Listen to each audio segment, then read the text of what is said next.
मीरा पदावली की अगली व्याख्या देखिए। देखा माई हरिमण काठ किया है, आवण कह गया अजाने आया, कर्म हण कौल गया, खाना पाना सुध बुध सब विसरा, काहू मारो प्राण जियो, थारो कौल वृद्ध जग थारो, थे काई विसर गया, मीरा रे प्रभु गिरधर नागर, थे गुण फटा हिया। ये पंक्तियाँ मीरा पदावली से ली गई है। इसमें मीराबाई अपने प्रियतम श्री कृष्ण को यह याद दिलाना चाहती है कि आप आने के लिए कहकर गए लेकिन अभी तक आए नहीं हैं। इसी क्रम में वह उन्हें उपाला में देती हुई क्या कह रही है, देखो। देखा माई हरि मन काठ किया, यही माँ देखिए हरि ने अपने मन को काठ का बना लिया है, लकड़ी का बना लिया है, कठोर बना लिया है। उन्हें हम पर दया नहीं आती है और वो मेरे प्रति पूर्णतः निर्दयी बने हुए हैं, क्योंकि आवण कह गया अजाने आया, क्योंकि वे मेरे से आने के लिए कहकर गए किंतु आज तक नहीं आए हैं। कर्म हण कौल गया, कि मुझसे ये वादा करके गए थे कि मैं तुमसे मिलने के लिए ज़रूर आऊँगा, लेकिन उन्होंने अपने वादे को तोड़ दिया है और वे मुझसे मिलने के लिए नहीं आए हैं। खाना पाना सुध बुध सब विसरा, उनके न आने के कारण मैं अत्यंत दुखी हूँ। मेरा जो खान पान है वह भी छूट चुका है और मैं उनके न आने से न मिलने से अत्यंत दुखी हो रही हूँ। मेरा तो अब खाना पान भी छूट चुका है। शुद्ध बुद्ध विसरा, मतलब खान पान के साथ साथ मेरी जो शुद्ध बुद्ध है अर्थात मैं अपनी जो चेतनता है उसका भी परित्याग कर चुकी हूँ। काई मारा प्राण जिया, फिर मेरे ये प्राण कैसे जीवित रहेंगे, क्योंकि खान पान छूट चुका है, मेरी जो चेतनता है वह भी समाप्त हो चुकी है, तो मैं अप्रियतम के बिना कैसे जीवित रहूं।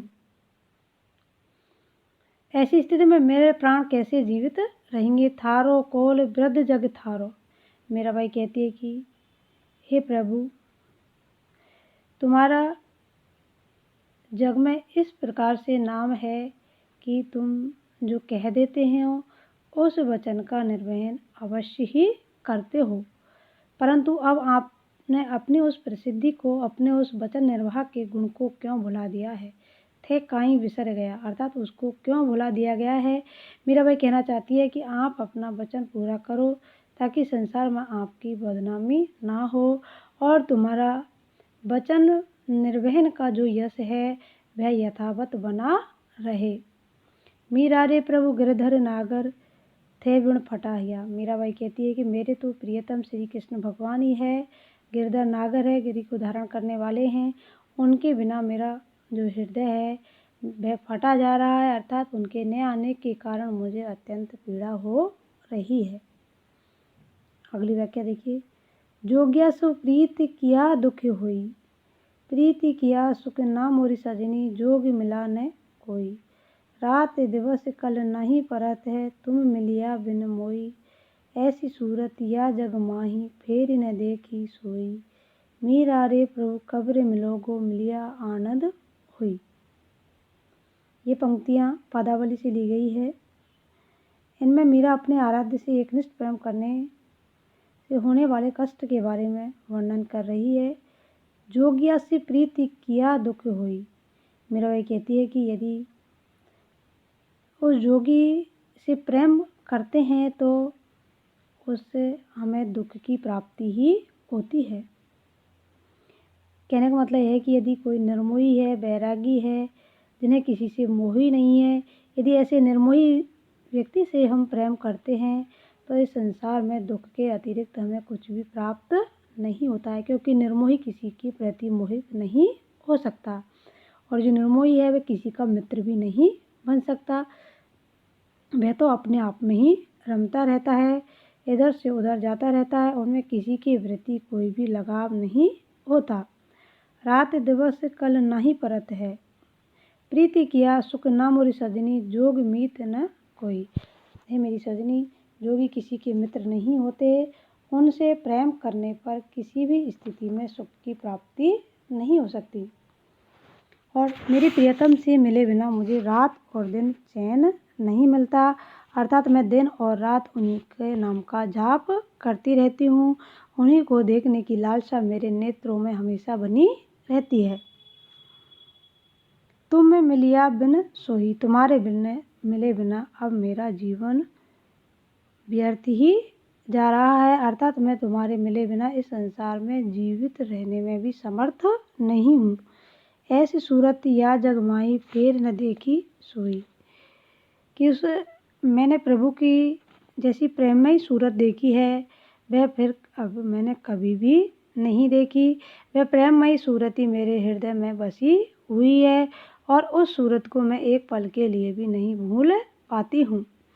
मीराबाई कहती है कि प्रभु रे मीरा रे प्रभु कब रे मिलोगो मिलिया आनंद हुई। हे प्रियतम, तुम कब आकर मुझसे मिलोगे? मुझे आपकी प्रतीक्षा है। आपसे मिलने से मुझे आनंद का अनुभव हो रहा है, अन्यथा मैं बेचैन और दुखी हो जाऊंगी। इसलिए तुम जल्दी ही आकर मुझे दर्शन दो। हेरी माँ दर्द दिवाणी मारो दर्द न जानो कोई, घायल री गति घायल जाने हेबड़ा अगण सजोई। जोहर की गत जोहर जाना क्या जाना जिण कोई, दर्द की मारा दर दर डोला वैद मिला नहीं कोई। मीरारी प्रभु पीर मिटागो जब वैद सामरो हुई। ये पंक्तियाँ भी मीरा पदावली से ही अवतरित है और इनमें मीराबाई ने यह भाव व्यक्त किया गया है कि दुख भोगे बिना दुख की अनुभूति नहीं की जा सकती। यह कहा भी जाता है ना कि जाके पाप न फटे विराई सो क्या जाने पीर पराई। उसी प्रकार का भाव इन पंक्तियों में अभिव्यंजित हुआ है। हेरी माँ दर्द वाणी मारो दर्द न जाने कोई, कि हे माँ हे सखी, मैं तो दर्द में दीवानी हो चुकी हूँ, लेकिन मेरे इस दर्द को कोई जानता नहीं है, कोई पहचानता भी नहीं है। वो कहना चाहती है कि मैं कृष्ण से प्रेम करती हूँ, कृष्ण के वियोग में मुझे अत्यधिक पीड़ा हो रही है, उस पीड़ा का कोई अनुमान भी नहीं लगा सकता। घायल री गति घायल जाना है बड़ा अगन सजोई। जो व्यक्ति स्वयं घायल हुआ हो वही दूसरे घायल व्यक्ति की व्यथा को पहचान सकता हो, अर्थात घायल की गति को घायल ही जान सकता है, और जो कभी घायल ही नहीं हुआ वह उस गति को नहीं पहचान सकता। तो श्री कृष्ण भगवान किसी के वियोग में घायल ही नहीं हुए हैं तो वे मेरी घायल अवस्था को कैसे पहचान सकते हैं। जौहर की गति जौहर जाने क्या जाने जिण खोई। जिस प्रकार से कोई जौहरी होता है तो उसकी गति को, जो जौहर जवारत का काम करने वाला, उसको जौहरी बोलते हैं। तो जौहर की गत जौहर ही जाने, तो जौहर की परख, हीरे की परख, मूल्य की परख जौहर ही जान सकता है, इसके अतिरिक्त अन्य कोई नहीं जान सकता। क्या जाने जिण खोई, वह क्या जान सकता है जिन्होंने अपने कीमती रत्न को खोया हो। दर्द की मारा दर दर डोला वैद मिला न कोई। इसलिए मैं जिसके हृदय में ईश्वर के विरह की आग जली हो वही मेरे इस दर्द को अनुभूत कर सकता है। मेरा यह जो दुख है बहुत ही अनुपम है, विलक्षण है, इसको हर कोई अनुभूत करने में असमर्थ है।